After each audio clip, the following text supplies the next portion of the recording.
स्वागत है दोस्तों आपका अपने YouTube चैनल अंजनी क्लासेस में।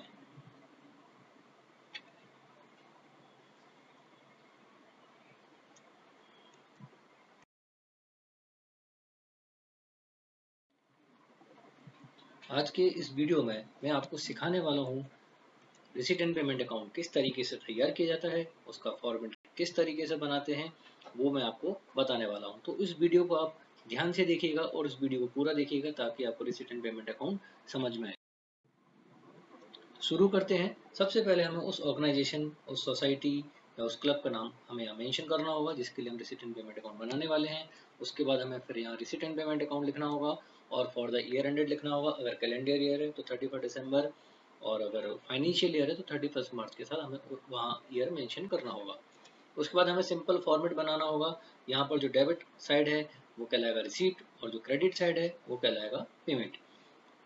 रिसीट एंड पेमेंट अकाउंट की जो शुरुआत होगी वो होगी इसके ओपनिंग कैश बैलेंस और बैंक बैलेंस के साथ। अगर उस सोसाइटी का जो कैश बैलेंस यानी लास्ट ईयर का जो कैश इन हैंड और लास्ट ईयर का जो बैंक बैलेंस का जो क्लोजिंग था अमाउंट था उसको हमें यहाँ सबसे पहले रीओपन करके लिखना होगा। उसके बाद जितने भी रिसिप्ट हैं उस सोसाइटी के वो हमें यहाँ पर डेबिट साइड लिखने होंगे रिसिप्ट कॉलम में। सबसे पहले सब्सक्रिप्शन जो मेंबर्स होते हैं उन मेंबर्स को सोसाइटी में सब्सक्रिप्शन का अमाउंट देना पड़ता है, तो जो टोटल अमाउंट है ईयर का वो हमें यहाँ शो करना होगा। उसके साथ मेंबरशिप फीस, अगर सोसाइटी में मेंबरशिप फीस पे करनी होती है तो वो सोसाइटी को रिसिप्ट होती है और वो हमें यहाँ पर इसके रिसिप्ट कॉलम में लिखनी होगी। जो नॉन मेंबर्स होते हैं उन नॉन मेंबर्स को जो फीस पे करनी होती है वो हमें यहाँ रिसिप्ट कॉलम में लिखनी होगी। उसी तरीके से जो सोसाइटी को डोनेशन मिलता है उस डोनेशन का अमाउंट, एंडोमेंट फंड का amount, life members fees, entrance fees, ये सारे जो रिसिप्ट हैं वो हमें यहाँ पर इसके रिसिप्ट कॉलम में लिखने होंगे।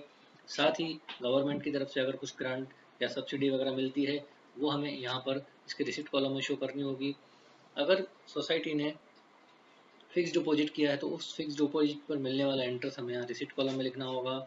Entertainment receipt, interest on investment, अगर सोसाइटी ने कुछ इन्वेस्ट किया है तो उस इन्वेस्टमेंट पर अगर इंटरेस्ट रिसीव हुआ है वो हमें यहाँ पर इसके रिसिप्ट कॉलम में लिखना होगा। सेल ऑफ वेस्ट पेपर को बेचने से जो पैसा आया, तो ये सारे जो अमाउंट हैं वो हमें यहाँ पर रिसिप्ट कॉलम में लिखने होंगे। जो सोसाइटी को पैसा मिल रहा है या सोसाइटी के पास जो पैसा आ रहा है वो हमें यहाँ इसके रिसिप्ट कॉलम में शो करना है। अब बात करते हैं पेमेंट साइड में। पेमेंट साइड में जो सोसाइटी में जो वर्कर काम कर रहे हैं उनको सैलरी पे की जाती है, तो सैलरी का जो पेमेंट अमाउंट है वो हमें यहाँ इसके पेमेंट कॉलम में लिखना होगा। सोसाइटी जो रेंट पे कर रही है, अगर सोसाइटी ने उस प्रमाइसिस को रेंट पर लिया हुआ है तो उस प्रमाइसिस का जो रेंट पे किया गया है वो हमें यहाँ पेमेंट कॉलम में लिखना होगा। इसी तरीके से बाकी के जितने भी एक्सपेंसेस हैं जैसे telephone expenses, printing stationery, electricity expenses, newspaper and magazine, वो सारे हमें यहाँ पेमेंट कॉलम में शो करने होंगे। अगर सोसाइटी ने या क्लब ने कुछ असेट्स खरीदी हैं तो जो असेट्स खरीदने का जो अमाउंट जो पे किया है वो हमें यहाँ शो करना होगा। सोसाइटी ने अगर इन्वेस्टमेंट खरीदे हैं तो उस इन्वेस्टमेंट का जो अमाउंट है, जो अमाउंट पे किया गया है वो हमें यहाँ पेमेंट कॉलम में शो करना होगा। सोसाइटी ने अगर फिक्स डिपॉजिट किए हैं तो फिक्स डिपॉजिट का अमाउंट शो करना होगा। साथ ही general expenses, rent, rates and tax, बाकी जितने भी एक्सपेंसेस है वो हमें यहाँ शो करने होंगे। आखिर में हमें क्या करना होगा, रिसिप्ट कॉलम का जो टोटल करेंगे उसमें से पेमेंट साइड का टोटल सब्ट्रैक्ट करेंगे। उसको सब्ट्रैक्ट करने के बाद जो क्लोजिंग बैलेंस बचेगा वो हमें यहाँ पर बाय बैलेंस सीडी करके cash in hand, cash in bank का जो क्लोजिंग बैलेंस है सोसाइटी के पास वो हमें यहाँ शो करना होगा। इस तरीके से रिसिट एंड पेमेंट अकाउंट तैयार किया जाता है। रिसिट एंड पेमेंट अकाउंट को तैयार करने का बहुत आसान तरीका है। बस आप इतना याद रखिए, जितना भी रिसिप्ट हो रहा है सोसाइटी या क्लब को वो हमें रिसिप्ट कॉलम में लिखना है और जो पेमेंट हो रहा है चाहे वो किसी के लिए भी पेमेंट हो वो हमें यहाँ पेमेंट कॉलम में शो करना है।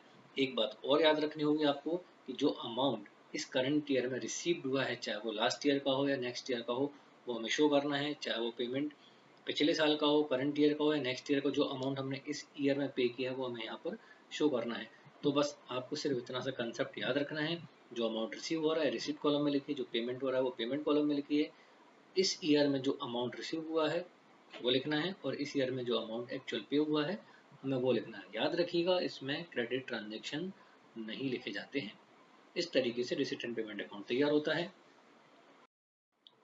उम्मीद करता हूँ आपको रेसिडेंट पेमेंट अकाउंट किस तरीके से तैयार किया जाता है वो आपको समझ में आया होगा। इस वीडियो को देखने के लिए धन्यवाद। अगर आपको वीडियो पसंद आया हो तो वीडियो को लाइक करिए, चैनल को सब्सक्राइब करिए। आप अपना ध्यान रखिए। नमस्कार।